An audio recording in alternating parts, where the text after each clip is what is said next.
So, tutorial saan pag-boost. So, ma'am Jen, ano siya? Adto ka sa imong page or profile or Facebook, bisan asa, basta naka-professional mode siya, pwede na ka mag-boost.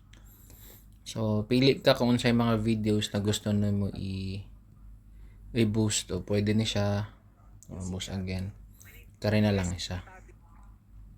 So, scroll lang ka. So, for example, kani, commission, boost reel. Click nimo ni siya, boss. Kani siya. Click mo nimo siya. Pag click ana, automatic siya. Makita na ang mga original na reach na people. So, sa imong goal, pili ka, pwede automatic.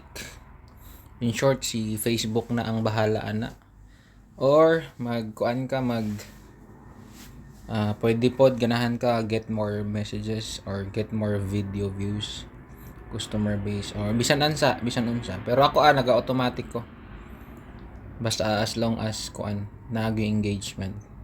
And then pili ka kung naka-set up na imong Facebook sa WhatsApp, kung na nimo or diretso na sa mag-message, pwede raman. Pili lang ka kung sa nga button. So, pwede diretso sa message pero usually pag Facebook message diretso. Pero kung sa products ko diretso ko sa WhatsApp. So, okay. And then now unsaon pag-boost na easy dari ka. So, tanaw ka dire o mga audience nimo. So, imuhang mamili ka kung sa yung mga audience nimo. So, pwede nimo i-edit niya. So, edit nimo siya. So, pilay age, pilay edad, let's say imong market nimo, imong target market mga from 25 kay mga OFW man, so 23 na lang to 50 or 50 na lang or 55. So, siya. Then, location. Pinaka-importante ang location. Location. Kung gusto nimo mag-market dire sa Dubai, i-search nimo ang United Arab Emirates or United Kingdom or USA.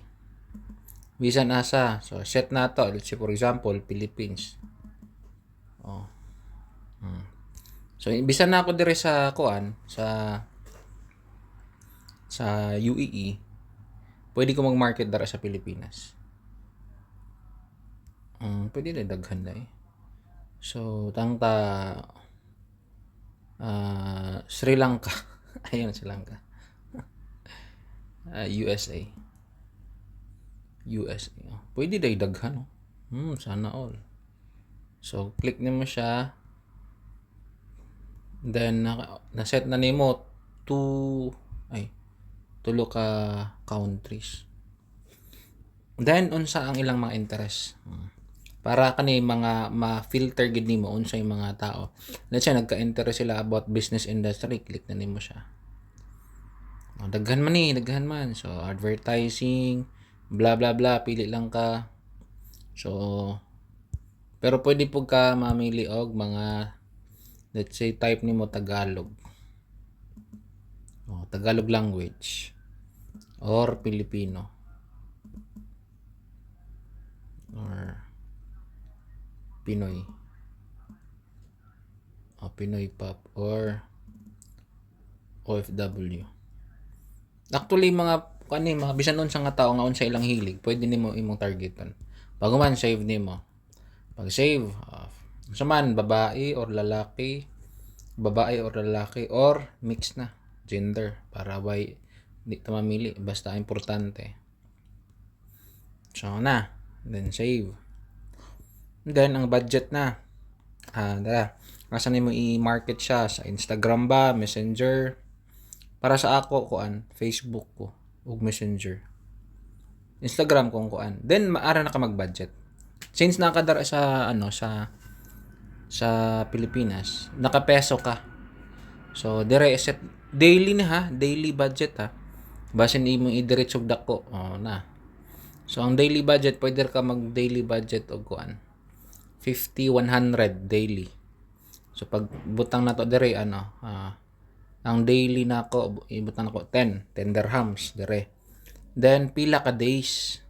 So mo na yung estimated daily results. So yang ma-reach kung 10 dirham nimo or 100 peso. Pero kung padak-an nimo sa daily, mas madaghan ang imong kuan. Pero dako pa yung bayaran. Pero ako nagkuan ko sa for 10 dirham lang ko at least, di ba? Pero kuan ni siya 5 days na ni.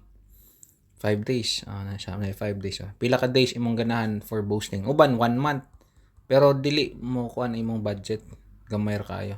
Kung padak-an imong budget, padak-an po nimo ang number of days or 1 month. Ako usually 5 days, nag-try lang og 5 days, 5 days. Pero gamay lang nga budget.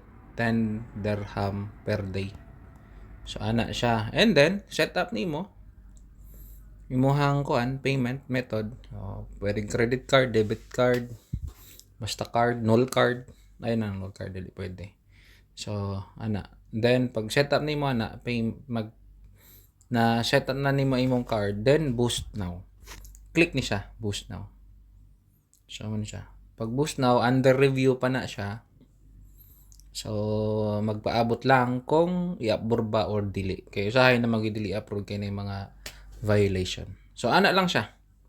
Pinaka-easy. Pero kinahanglan makabalo pug ka sa mga sabagay kabalo na ka ng mga hashtag. Dili ko expert ani ha, pero marami akong mga nabalaan, pinaka-basic lang nabalaan ako. So, with that, okay na and hopefully makatabang sa imo. Bye-bye.